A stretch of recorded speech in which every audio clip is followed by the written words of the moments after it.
بسم اللہ الرحمن الرحیم۔ ناظرین، آپ دیکھ YouTube channel Sikandar Lodhi updates. ناظرین، آج پاکستان کے معاشی حالات اور سیاسی حالات کے پس منظر میں چند 2-3 دن پہلے جو گورنمنٹ آف پاکستان نے پیٹرولیم مصنوعات کی قیمتوں میں اضافہ کیا، اس پہ ایک حیران کن سٹیٹمنٹ دیا گیا ہے پی ڈی ایم کی طرف سے، اور اس سے پہلے مریم نواز صاحبہ کی ایک ٹویٹ تھی۔ انہوں نے کہا کہ میں اس کی مخالفت کرتی ہوں، اور میاں نواز شریف صاحب نے بھی اس کی شدید مخالفت کی ہے، جس کے بارے میں وزیر خزانہ اسماعیل صاحب نے کہا ہے کہ یہ ایک نجی ان کی پارٹی میٹنگ تھی جس کے اندر یہ انہوں نے کامنٹ کیے، میں اس سے زیادہ اس پہ بات نہیں کرنا چاہتا۔ ناظرین، پیٹرولیم مصنوعات کا بڑا عجیب سین ہے کہ دنیا بھر میں پچھلے چند دنوں میں بلکہ 2 ہفتوں میں پرائسز بے حد کم ہوئی ہیں، اور آگے بھی پریڈکشن یہ ہے کہ یہ مزید 20 سے 25% تک کم ہونے کا امکان ہے۔ اس کے برعکس پاکستان میں پیٹرولیم مصنوعات کی قیمتوں میں بڑھانے پہ ایک دم جو حکومت نے کیبنٹ میں فیصلہ کیا، اس کے بعد پی ڈی ایم کے اندر ہی سے اس کی مخالفت کر دینا، لوگوں نے، پبلک نے اس چیز کو ابھی تک پسند نہیں کیا کہ حکومت پی ڈی ایم کی اور پی ڈی ایم کی آدھی قیادت اس کو ڈس اون کر رہی ہے۔ اس پہ آگے جا کے ہم بات کریں گے۔ مریم نواز صاحبہ کا جو ٹویٹ ہے اس کا کرکس یہ ہے کہ وہ کہتی ہیں کہ جی اس کی میاں صاحب نے بھی بہت مخالفت کی ہے اور وہ میٹنگ چھوڑ کر چلے گئے تھے، میں عوام کے ساتھ کھڑی ہوں، میں اس فیصلے کی تائید نہیں کر سکتی۔ یہاں یہ کویسچن پیدا ہوگا کہ وہ کس حیثیت میں، ایک شہری کی حیثیت سے بیان کر رہی ہیں، کیونکہ ان کے پاس کوئی حکومتی عہدہ تو ہے نہیں ہے، مسلم لیگ نون کا عہدہ ہے، وہ اس کی انہوں نے کوئی وضاحت نہیں کی۔ وزیر خزانہ مفتاح اسماعیل نے کہا کہ وفاقی حکومت جو ہے وہ پیٹرول کا معاملہ آٹومیٹک ایک نظام کے تحت چلاتی ہے جو کہ oil and gas regulatory authority سے آتا ہے۔ ہم نے ٹیکس میں اضافہ کیا نہ کم کیا۔ ہم یہ وزیر اعظم کو بھیجا، جس کے بعد اس کی سمری جو ہے کیبنٹ میں گئی، اور کیبنٹ نے ایک باقاعدہ جو ریگولر سسٹم ہے اس کے تحت اس کو اپروو کیا ہے، اور جس کا آگے جا کے عام جو تاثر مل رہا ہے کہ شاید جو پیٹرول پرائسز ہیں اس کے اندر 2 اضافے یا 3 اضافے اور ہوں ان دی نیکسٹ 1 کوارٹر، جبکہ دنیا میں اس وقت تھوڑا سا ایک ایز ہوا ہے مارکیٹ میں کہ جہاں پرائسز کی وجہ سے، کم ہونے کی وجہ سے ایک اچھا امپیکٹ اس کا آیا ہے۔ اب ہم یہاں یہ ایک تاثر دیا جاتا ہے کہ ہم پاکستان کا مقابلہ سری لنکا سے نہیں کر سکتے، آگے بھی مستقبل میں فیصلے کرنے ہوں گے۔ یہ بیان ہے وزیر خزانہ صاحب کا، جبکہ حقیقت میں یہ ہے کہ سری لنکا کا پاکستان کا اقتصادی میدان میں یا کسی اور میدان میں کوئی مقابلہ نہیں ہے۔ اس کے حالات کے بالکل اسباب ڈیفرنٹ تھے، پاکستان کے معاشی حالات خراب ہونے کے اسباب بالکل ڈیفرنٹ ہیں۔ اس کا بیلنس آف پیمنٹ خراب ہوا، جیسے آج کل بنگلہ دیش بھی صورتحال سے دوچار ہے۔ پاکستان میں بیڈ گورننس کی وجہ سے یہ ساری صورتحال پیدا ہوئی ہے، جس میں بیڈ گورننس میں ٹاپ پہ اکنامک مس گورننس بھی آئی ہے۔ اصل میں پاکستان میں جو وزارت خزانہ اور وزارت پیٹرولیم ہے، ان کی آپس میں جو رسہ کشی ہے نا، اس کے اندر پبلک ماری جاتی ہے۔ ڈسیزن اگر کرتی ہے وزارت خزانہ تو وہ اوگرا پہ ڈال دیتی ہے، اوگرا کہتے ہیں جی ہم نے تو ان سے 8 روپے مانگے تھے، انہوں نے 3 روپے کر دیے۔ اس ساری چیز میں جو گمک ہے، گمک کے اندر مارا جا رہا ہے کنزیومر اور عام آدمی، اور جس کی وجہ سے اس کی زندگی میں مسائل جو ہے بڑھتے جا رہے ہیں، اس کی بائنگ پاور کم ہو رہی ہے، اس کے لیے ٹرانسپورٹ کو افورڈ کرنا مشکل ہو رہا ہے۔ یہ سارا پس منظر ہے، جس سے دعویٰ تو حکومت کرتی ہے، وزیر خزانہ صاحب بھی کرتے ہیں کہ جی ہم نے اس کو ڈیفالٹ سے بچا لیا۔ یہ ڈیفالٹ کا ایشو نہیں ہے، ڈیفالٹ وہ چیپٹر ہی اور ہوتا ہے۔ آپ کی اپنی اکانومی آپ سے کنٹرول نہیں ہو رہی کہ آپ کے پاس ایکسپورٹس کے لیے کوئی چیز نہیں ہے، امپورٹ کے لیے آپ کے پاس جو آپ نے جب امپورٹ بین کی تو کسٹم ڈیوٹی میں جو ایک بڑی نمایاں کمی ہوئی، تو ان کے بورڈ آف ریونیو والوں نے شور ڈال دیا کہ جی یہ ہمارے لیے مشکلات پیدا ہوں گی، وہاں کی گورنمنٹ کو دوبارہ ریورس گیئر پہ جانا پڑے۔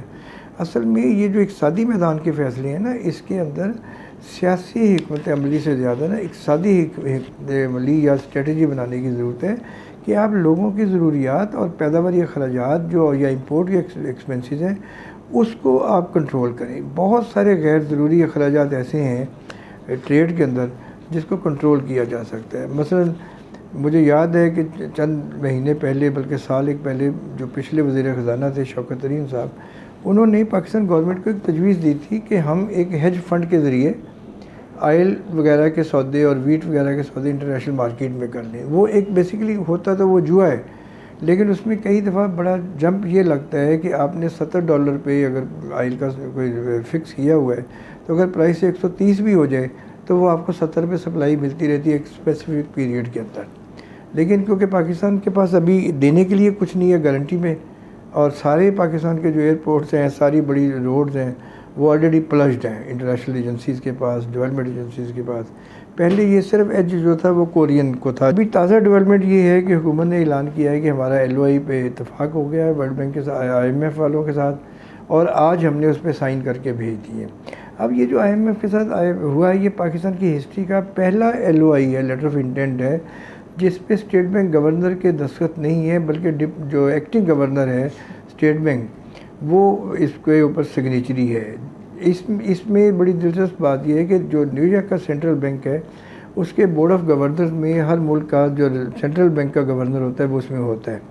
تو قانون یا جو ضابطے ہیں اس کے تحت گورنر اگر اس سے پہلے لگایا ہوتا تو یہ زیادہ بہتر ہوتا. اب یہ ایک یعنی ایسا ڈاکومنٹ ہے جس کو کسی اسٹیج پہ بھی انٹرنیشنل کورٹ میں کوئی بھی یعنی چیلنج کر سکتا ہے، اس کی کمیٹی کا جو فنڈ کی مین کمیٹی کا آدمی کہ جی کہ ایکٹنگ گورنر تو آتھورائز نہیں ہے، اس نے پاکستان کے بہاف پہ اتنا بڑے سائن کیسے کر دیے. کیونکہ ابھی LOI کے پہلے 2 پیج کا گورنمنٹ نے اعلان کیا ہے کہ یہ ہوگا، اب جبکہ نظر یہ آ رہا ہے کہ اگلا پورا سال اس لیٹر آف انٹینٹ کے روشنی میں ہی پاکستان کے لیے ایک نئی مشکلات پیدا کرتا رہے کہ حکومت 3 مہینے 2 مہینے کر کے عوام کو انگیج کر رہی ہے کہ وہ اگلے 3 مہینے بعد صورتحال بہتر ہو جائے گی، اس سے اگلے 3 مہینے کے بعد ہو جائے گی. اور اس پہ مسلم لیگ نون ایک نیا بیانیہ بنانے کی کوشش کر رہی ہے کہ ہم تو عوام کو ریلیف دینے کی کوشش کر رہے ہیں، یہ کر رہے ہیں وہ کریں.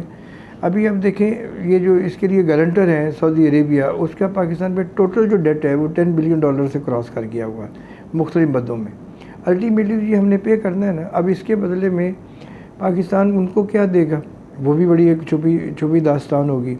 چائنا کا $4.7 بلین سے زیادہ ہو گیا، وہ بھی نکالنا پڑے گا. تو ابھی تک پاکستان میں جو معاشی فیصلے ہیں نا وہ سیاسی ضروریات کے تحت کیے جا رہے ہیں، جو حکومت کی ایک ناقص کارکردگی کا منہ بولتا ثبوت ہے. سیاسی فیصلوں کو آپ سیاسی میدان میں کریں، کرنے کے لیے آپ کے پاس کھلا میدان پڑا ہوا ہے. اقتصادی فیصلے آپ حقیقت پسندی سے کریں کہ آیا آپ کی کٹی میں کچھ مینٹین کرنے کے لیے ہے یا نہیں ہے. جو کہ ہمیں نظر آ رہا ہے کہ ان کی کٹی میں سوائے ویسٹیج آف نیچرل ریسورسز کے اور کوئی چیز نظر نہیں آ رہی کہ جس پہ یہ کلیم کر سکے کہ جی ہم نے 5واں مہینہ ہو گیا ابھی تک حکومت پبلک میں کوئی ایسا ریلیف نہیں دے سکی جس میں مسلم لیگ نون کو یا PDM کو تھوڑی سی پذیرائی عوام میں مل سکے. یہ ان کی بدنصیبی کہہ لیں. ساری پاکستان کی جو کریم ہے مختلف شعبوں کے ایکسپرٹس کی، وہ PDM کے نیچے ہے، ان کے امبریلا کے نیچے ہے، مگر وہ اس کے اوپر یا تو ان کے بس کی بات نہیں ہے یا ان کو سمجھ آ گئی ہے کہ وہ ڈیلیور نہیں کر پاتے. مگر یہ کہ انہوں نے اقتدار بھی تو سنبھالنا ہے. اقتدار سنبھالنے میں ان کا فائدہ یہ کہ جب تک یہ سارے قوانین پارلیمنٹ سے سینٹ سے اوکے نہیں ہو جاتے اس وقت بیچارے رہیں گے اس کے اندر ٹرمائل کے اندر. بعد میں ممکن ہے وہ خود ارلی الیکشن کرا دیں. ابھی تو وہ سارے نہ کر رہے ہیں، لیکن اسلام آباد میں میرے اپنے جو ریسورسز ہیں اس میں بہت ممکن ہے کہ سپٹمبر کے آخر میں کوئی بڑی اناؤنسمنٹ سامنے آ جائے جس میں کیئر ٹیکر سیٹ اپ بھی ہے، جس میں ابھی پچھلے دنوں میں محمد میاں سومرو صاحب کو ڈی سیٹ کرایا گیا ہے. محمد میاں سومرو پہلے بھی کیئر ٹیکر پرائم منسٹر رہے. اسی طرح 2-3 اور بھی بزرگ انہوں نے اسلام آباد میں انگیج کیے ہوئے ہیں. تو ہو سکتا ہے کہ گورنمنٹ جو ہے ایک کسی سٹیج پہ آگے کمفرٹ زون میں جا کے یہ اناؤنسمنٹ کر دے. مگر یہ آج کا موضوع ہمارا پیور اکانومی کے اوپر ہے اور ہم چاہ بھی رہے ہیں کہ پاکستان کے عوام کو حقیقت بتائی جائے کہ حکومت جو ہے اس کے بس میں نہیں ہے کہ یہ فنڈ کی ساری کنڈیشنلٹیز پوری کر سکیں. یہ الٹیمیٹلی نئی گورنمنٹ پہ آئے گا کیونکہ ابھی جو نئی انفارمیشن آئی ہے وہ بڑی انٹرسٹنگ ہے کہ 2 ستمبر سے پھر پیٹرول جو ہے 10 to 12 روپیز اور جو ڈیزل ہے اس پہ 5 روپے یا 7 روپے کی لیوی بڑھائی جائے گی. یہ وہ لیوی ہے جس کے اوپر ڈے 1 سے IMF نے سٹینڈ لیا ہوا ہے. اب اس کو گریجولی انہوں نے 50 روپیز پلس پہ لے کے جانا ہے. میں اب خود IMF کے لوگوں سے کہیں سے میری جو رابطہ ہوتا ہے ان کا کہنا یہ ہے کہ یہ اب پرماننٹ ہوگی، 1 سال کے لیے نہیں ہوگی. وزیر خزانہ صاحب کے پاس یا تو اس بات کو کرنے کا اختیار نہیں ہے یا حوصلہ نہیں ہے، اور اگر حوصلہ ہے تو کھل کے بتائیں کہ یہ جو IMF کا ٹینیور ہے پورا ان کے ایگریمنٹ کا اس تک ہوگی یا 1 سال کے لیے ہوگی.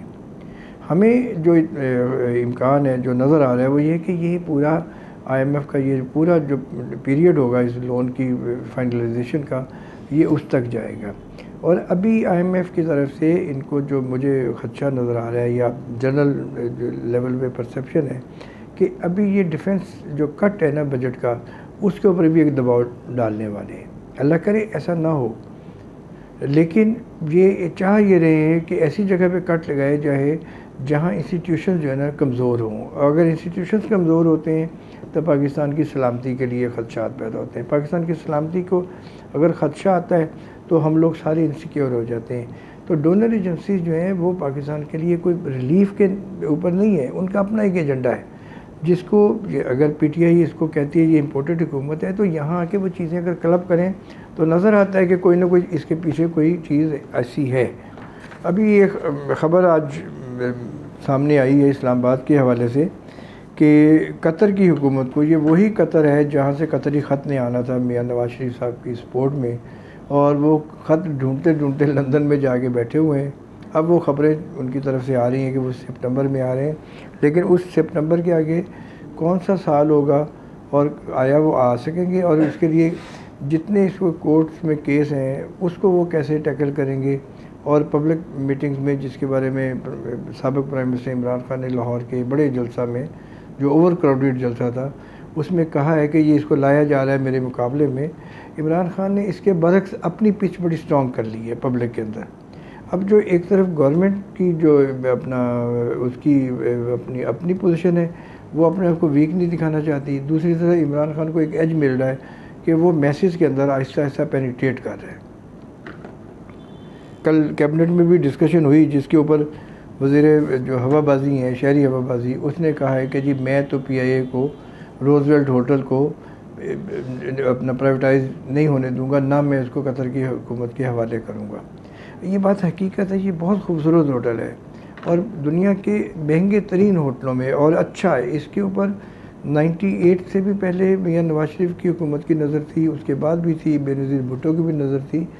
اس کو ایک پرائم لینڈ کو یہ اگر اونے پونے نکالنے کی کوشش کریں گے تو یہ پاکستان کے ساتھ بڑا ظلم ہوگا.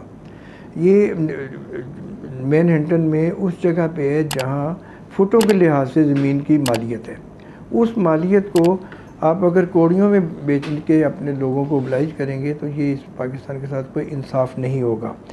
اب قطر کی حکومت کو کسی پرسنٹیج سے اس میں شیئرنگ دیتے ہیں، PIA سے 51 شیئرنگ کے ساتھ بھی رہے تو الٹیمیٹلی قطر والے ڈومینیٹ کریں گے، کیونکہ وہاں میاں نواز شریف صاحب کے پرانے ساتھی نیب کے پرانے چیئرمین قومیت صاحب بیورو کے سیف الرحمان قطر گورنمنٹ کے ایڈوائزر ہیں. اب اس کو آپ لنک کریں، ماڈل ٹاؤن پھیلا ہوا ہے قطر تک، اور قطر والا جو ہے سیف الرحمان ایڈوائزر ہیں ان کے، اور قطر کی گورنمنٹ جب لے گی تو اس پہ نیگوسیشن کون کریں گے؟ سیف الرحمان صاحب. سیف الرحمان صاحب کون ہیں؟ یہ نواز شریف فیملی کے رشتہ داروں میں ہے. جی تو ناظرین، اس میں اب جو امپورٹنٹ چیز ہے کہ قطر کو اگر آپ 50% شیئرنگ دیتے ہیں یا 51%، تو یہ پاسبل اس لیے نہیں ہوگا. جو کارپوریٹ لا ہے اس کے اندر پروویژن موجود ہے کہ جو پبلک سیکٹر کی اونرشپ ہے وہ 51% رہے گی. دیٹ مینس کہ 49% شیئرنگ جو ہے اس کے اوپر اگر قطر کو آپ دیتے ہیں تو وہ ایک اس کے لیے یہ راستہ نکالنے کی کوشش کریں، لیکن میرا خیال ہے کہ یہ شاید میچور نہ ہو. اب آ جاتے ہیں جی کہ میاں نواز شریف صاحب کے آج پیٹرولیم کے حوالے سے اور PDM کی قیادت کا ایک بہت بڑا جمبو قسم کا بیان چھپا ہے کہ جی انہوں نے اظہار ناراضگی ظاہر کیا ہے اور ڈسکمفرٹ کیا ہے. بھئی اسلام آباد میں حکومت کس کی ہے؟ حکومت تو شہباز شریف صاحب انہی کے بھائی ہیں نا جی، اسی خاندان کے ہیں. اب ایک سٹیئرنگ پہ کبھی کوئی بیٹھ جاتا ہے خاندان کا آدمی، کبھی کوئی بیٹھ جاتا ہے، اور یہ پبلک میں ایک نیا بیانیہ بیچنے کا اسٹریٹجی ہے کہ PDM کو لاہور میں سمجھ آ گئی یا پنجاب میں کہ عمران خان کو سنبھالنا مشکل. چلے وہ جو باقی اداروں کی کارروائی ہے وہ چلتی رہے گی. سیاسی طور پہ یہ بیان جو ہے ابھی تک میرے اپنے خیال میں جہاں سے میری عام آدمی سے بات ہوئی ہے، ٹھیلے والے سے عام آدمی، وہ یہ کہتے ہیں کہ یہ بیان بیک فائر کر گیا ہے. میاں صاحب کا یا مریم نواز کا کاؤنٹر پروڈکٹیو بیان ہے جس کی کوئی حیثیت اس لیے نہیں ہے کہ پہلے یہ فیصلہ کرتے ہیں، اب وہ ایک سیاسی پوائنٹ سکورنگ کے لیے کہ اگر انہوں نے آنا بھی ہوگا تاکہ ان کا ایک امیج بن جائے کہ جی وہ بہت زیادہ کین ہے پاکستان کی عوام پہ، ان کو بڑی فکر ہے تو اپنے حصے کے پیسے لے آئیں یا آگے جمع کرا دیں، کورٹس کے کیس آٹومیٹکلی ختم ہو جائیں گے. تو یہ ساری چیزیں جو ہیں اس کو پولیٹیسائز کرنے کے بجائے یہ حقیقت پسندی سے دیکھیں کہ یہ فیصلہ جب کابینہ کرتی ہے تو کابینہ ایک معتبر ترین فورم ہوتا ہے، اس کے اوپر کوئی نہیں ہوتا۔ مشاورہ اگر ہوئی ہے، مفتاح نے بہت سمجھداری یا ہوشیاری سے کہہ دیا کہ وہ ان کی انٹرنل میٹنگ تھی، پھر اس کو اتنا زیادہ پبلک کرنے کی کیا ضرورت تھی؟ مریم نواز صاحبہ کو چاہیے کہ تھوڑا سا پبلک پلس کا بھی، حقیقت کا بھی دیکھیں کہ یہ اس طرح بات نہیں بنے گی۔ یہ بیانیہ شاید ممکن آپ کے لیے مشکلات پیدا کرے کہ اگر میاں شہباز شریف فیصلہ کرتے ہیں تو کیسے ممکن ہے کہ اس میں میاں نواز شریف صاحب کی یا مریم نواز کی اشیربت شامل نہ ہو۔ یہ دیں پبلک میں اعلانیہ بیان کے جی ہمارا حکومت سے تعلق نہیں ہے، اور اپنے وزیروں کو جو اپنی ان کے کوٹے کے وزیر ہیں، ٹھیک ہے جی، ان کو سائڈ پہ کریں، پتہ چل جائے گا۔ آصف زرداری صاحب کی اپنی سروائیول سٹیک پہ لگی ہوئی ہے کہ وہ سندھ میں عمران خان کو ٹف ٹائم دینے کے لیے یہ اسٹیٹمنٹ دے رہے ہیں کہ میں نواز شریف کے ساتھ ہوں اور میں بھی چاہتا ہوں کہ پیٹرول کی قیمتیں کم ہوں۔ یہ سب اب یہ گمک میرا نہیں خیال کہ یہ بکے گا، اب وہ دور آہستہ آہستہ لوگوں کو سمجھ آتی جا رہی ہے، نئے ووٹر جو ہیں وہ ان کے لیے یہ ایشو ہی نہیں ہے۔ ناظرین، اگر آپ کو یہ ویڈیو پسند آئی ہو اور آپ اسے شیئر کریں، اسے سبسکرائب کریں اور اپنی آراء سے ہمیں آگاہ کریں، ہم اپریشیٹ کریں گے آپ کی آراء کو، کیونکہ ہمیں آپ کے اپنے جذبات سن کے زیادہ خوشی ہوگی اور ہم اس کو زیادہ سے زیادہ لوگوں تک پہنچانے کے لیے پوری کوشش کریں گے۔ خدا حافظ۔